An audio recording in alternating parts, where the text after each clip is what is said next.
Welcome to the channel, parents. Today's video is a review of the game Fall Guys Ultimate Knockout, which just started its third season. My parenting game reviews are based on 5 factors: family friendliness, the difficulty of the controls, can the parents and children play together, of course the fun factor, and what type of longevity I expect the game to have. Enjoy the review.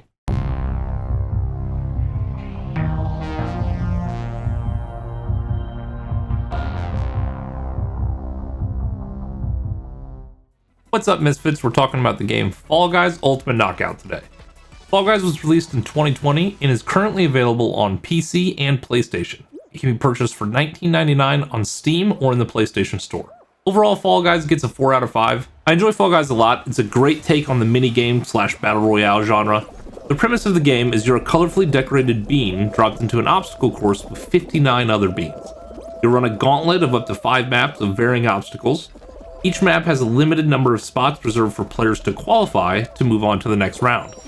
You'll occasionally bounce between solo obstacle courses or random team games.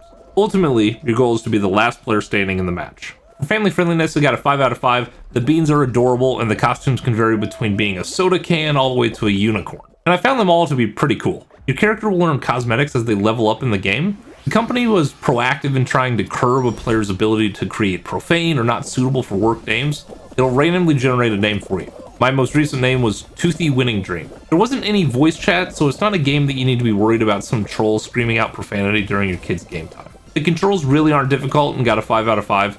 You control your character with a single input.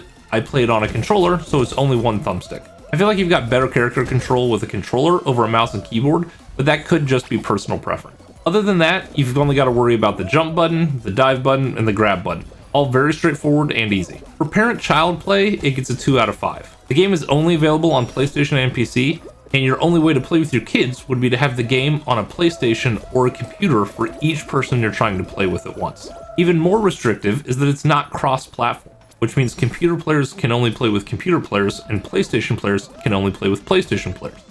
There is no split screen. I have 2 sons, but only have the game on a PlayStation and a computer, which means I can't play with either of them currently. We can watch each other play, we can switch on and off, but with 2 gamer sons, that's a suboptimal situation. There's been some press talking about the game coming to Xbox and Nintendo Switch in 2021, as well as trying to support cross-platform play next year. There's nothing definitive yet, so you have to take your own risk on whether or not you want to buy it right now, hoping for that functionality in the future. I'm optimistic it'll come. Fun fact for the game is a 4 out of 5. The game is a lot of fun. It's also pretty competitive. The only reason I give it a 4 and not a 5 is because you can occasionally find yourself in a loop where you can't get past, say, stage 3 because the lobbies are so competitive, and you end up playing the same couple of maps over and over again during the first 3 stages, which can get kind of old. It's competitive, but doesn't have a crazy skill ceiling, and would be enjoyable for anyone to play that can comfortably use a controller with even mild efficiency. The game gets a 4 out of 5 for longevity. The premise provides a lot of flexibility for them to update new and interesting maps and keep them engaging with seasonal changes, like the Winter Wonderland they're doing now. The only negative I could see in the future is if the player base starts moving on to other games because they can't play with their friends on other platforms. The way of the world is going crossplay, and players are going to start to flee studios that don't treat that like a standard for multiplayer gaming.